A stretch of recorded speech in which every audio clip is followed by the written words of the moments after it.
What's up guys, I'm Vince from Bear Training Solutions. I'm here to go over the ultimate training door with you.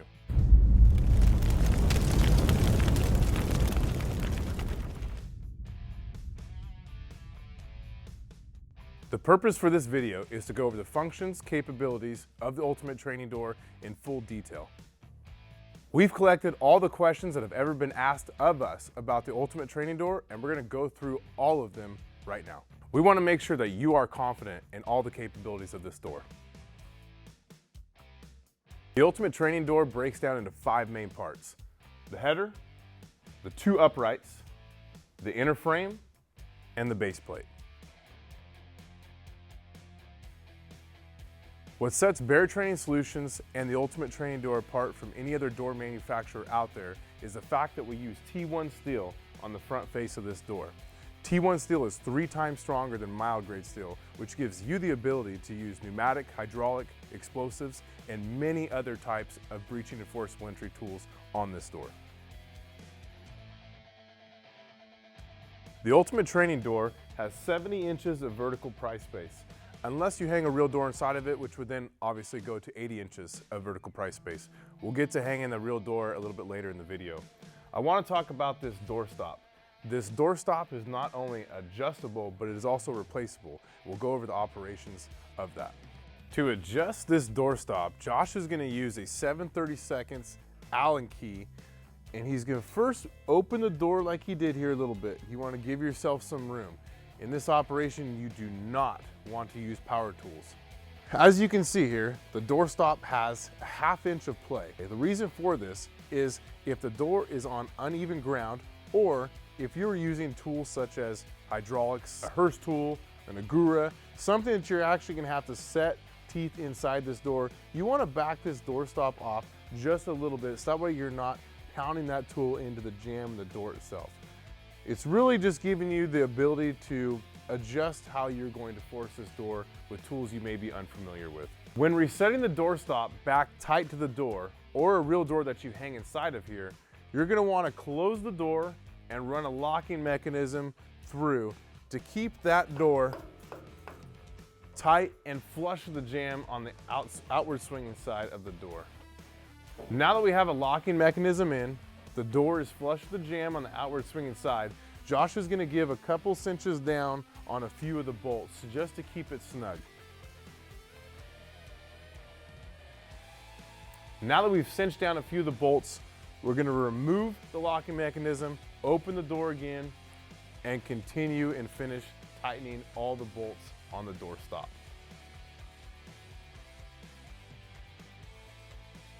As we're looking at the inward swinging side of the ultimate training door, I want to go over some of the things that we're looking at here.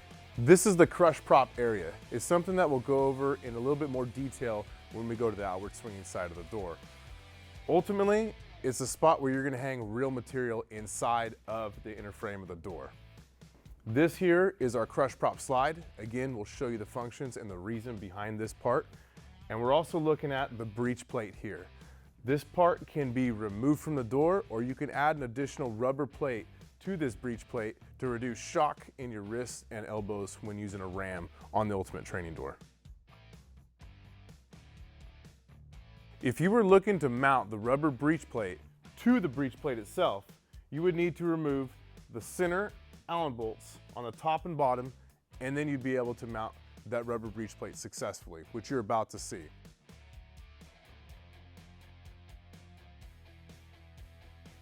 If you were looking to remove the breech plate entirely, you would need to remove these 8 Allen key bolts with a 7/32 Allen key, which is the same bolt and Allen key size as the door stop requires.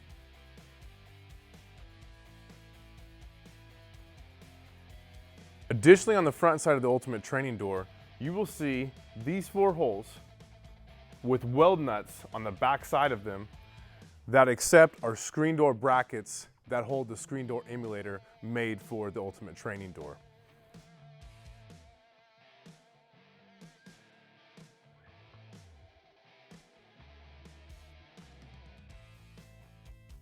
The last hole that you'll find on the front face of the ultimate training door, on the upright post you'll see this one, and that accepts an eye bolt for locks, shackles, specifically for our ultimate padlock prop.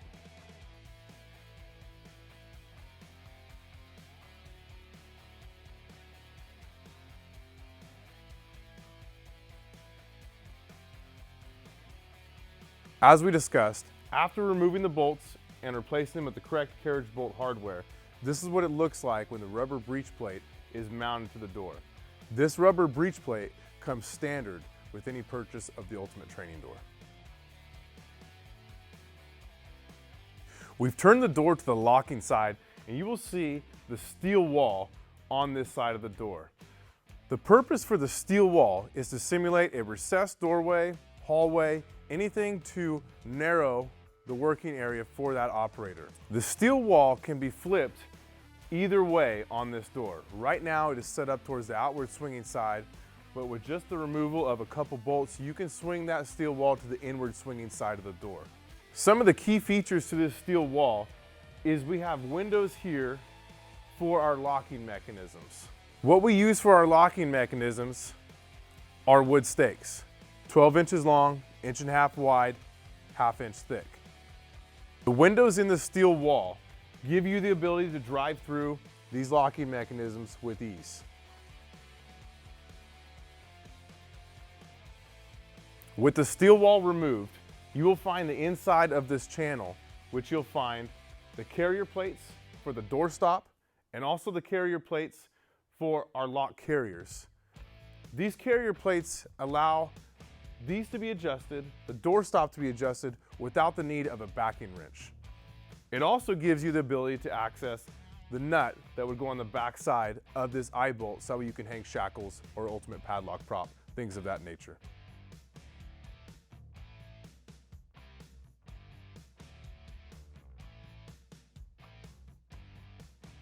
Other aspects on this side of the door is you'll find the bolt and nuts that secure the upright and the header post together. You'll need a 15/16 socket and backing wrench for those header bolts.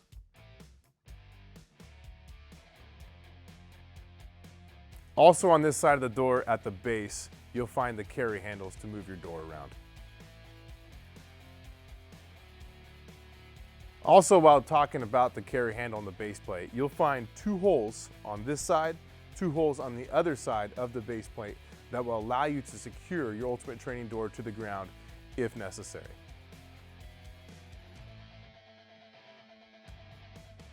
We're now on the outward swinging side of the Ultimate Training Door. On this side, you can see the lock carriers for the door. These lock carriers can accept the wood stakes or a 7/16 dowel just underneath the center lock. Let's talk about this crush prop area a little bit. This is the section of the door where you hang real material inside of it so that way you get real life movement. The way it's set up right now is for a 24-inch door. You can see it has 6 different locations on this door to actually crush real material down. To accomplish this right here, if you take a standard size 80-inch door and cut it down into nearly thirds, you'll be able to get 3 pieces of doorway that you can stick inside of our crush prop. If you cut them down to 24 3/4 inch, it will give you enough room to stick that piece of door inside. The beauty of this crush prop area is that you can fit anywhere from a 24-inch door, what we're looking at here, to 36-inch door. If you were to put a 36-inch door in here, you would have to remove your breech plate and also the crush prop because it would fill this entire section.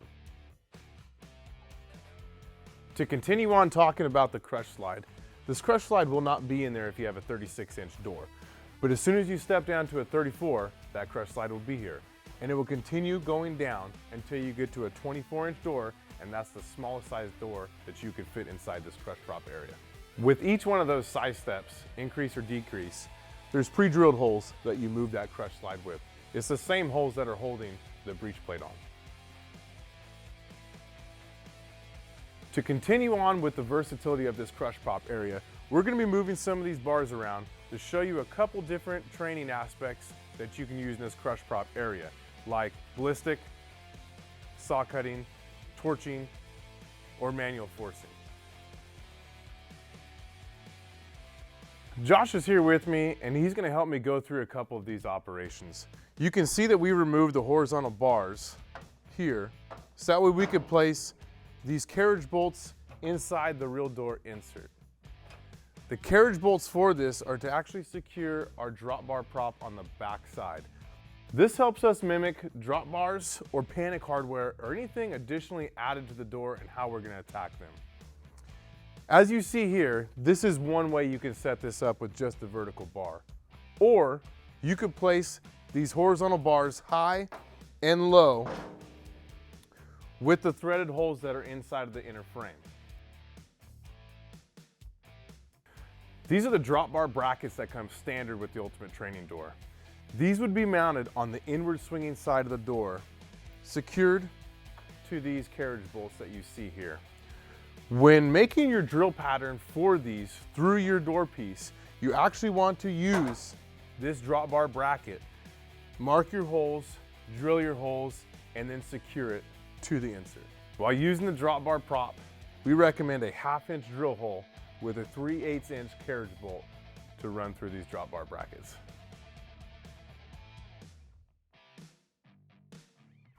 What you're seeing here right now is the drop bar prop setup from the inward swinging side of the door. We showed you how to mount these drop bar props from the outward swinging side with the carriage bolts, so we wanted to give you a visual of what that looks like on the inward swinging side. The benefit to this type of training is it gives the operator on the outward swinging side the ability to either cut those carriage bolts, torch those carriage bolts, or manually force those bolts off. Before we insert the shotgun breeching prop, let's talk a little bit about the construction of this crush prop area. On the side of the crush prop here, which is actually the T1 face steel on the opposite side of the door, or inward swinging side of the door, you'll see that it is actually true to spec, 1/2 inch, just like a doorstop would. So when we were crushing the door, you would actually come up against a doorstop. Same thing on this crush slide, 1/2 inch, just like a normal doorstop would be. You can see we've entered our shotgun breeching prop here. We've placed the 2 horizontal bars high and low so it gives you a nice open window inside this crush prop area for shotgun breeching. The shotgun breeching prop is simply made out of 2x4s with hinges in between to give you multiple targets while using ballistics or kinetic energy type of tools. This crush prop area is your canvas to training. This is where you're going to put real material inside of it, just like this shotgun breeching prop that you see, or a doorway that you've seen in earlier clips. The purpose is that you want real material to move, so you can actually feel what real doorways, what real material are going to do. This here is tool skills and manipulation. This is real life. This material is going to be destroyed and you're going to throw it away while protecting your main investment here, the Ultimate Training door.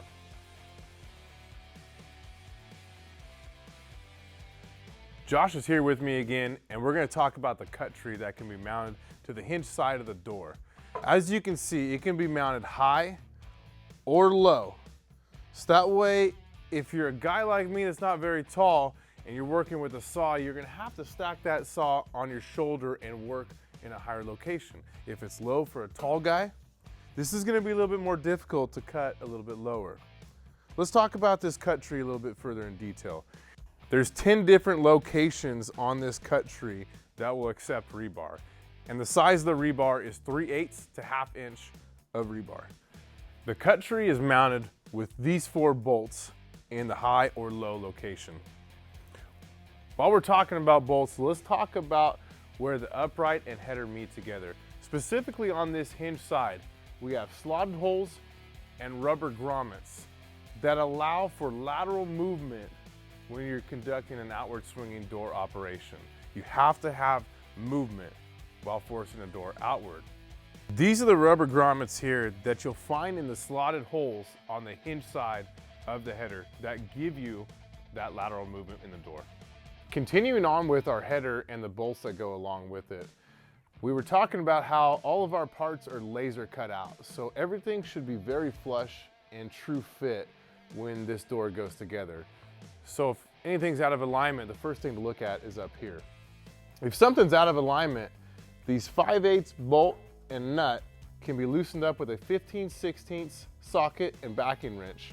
And you can always just tap the post or header, whatever seems to be out of alignment, back together, and then tighten those 5/8 bolts back up. Because that's what's gonna get your door working properly again. What we're gonna show you now is how to mount a real door to your real door mounting bracket. Where you have to start is you have to be 9.5 inches from the bottom of the bracket down to the ground of your 2x4. And as you can see here, we've already pre-measured and marked this 9.5 inches. Now we're gonna show you how to mount your 2x4 to your real door mounting bracket. So now we've mounted our 2x4 to our real door mounting bracket. You can see that we've already also mounted the hinges in the proper location for the door we're about to hang. This 2x4 was mounted to our bracket through the pre-drilled holes all the way down. Now Josh is gonna hang this bracket to the outside of our post. I'm gonna swing this door open and in, which then gives him the ability to hang that bracket. Now you can choose to hang a real door just like it sits here as we're doing, or you can mount that door to the bracket and the 2x4 and hang it all as one piece. It's up to you how you go through that operation.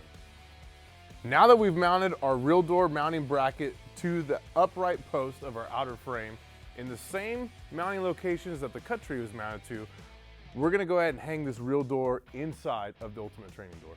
Now that we've mounted a real door inside of the Ultimate Training Door, one thing to note is a 36-inch door fits perfectly inside the Ultimate Training Door frame with a 2x4 on the hinge side. Now it's time to go to work. You can run explosives on this real door, ballistics. You can take ballistics and go hinges. You can manually pick and pry. You can do anything and train for the real world. Bear Training Solutions manufactures 3 different doors, and the customers always ask us what sets the Ultimate Training Door apart from the others. One of those things is it does not have a flange on the outside of the upright post. The reason for that is we can't have all the additional option and training aids that come with the Ultimate Training Door if we were to have the flange on the outside. Another thing to note about our doors, and specifically the Ultimate Training Door, is you see things like this drop bar prop, or the steel wall, or removable replaceable doorstop. We want our customers to be able to walk up to the Ultimate Training Door and actually read a doorway. Right now you see an inset doorway with the presence of a doorstop. You know that doorway goes in. If it was on the outward swinging side, you would see hinges flush to jam. You would be able to read that door.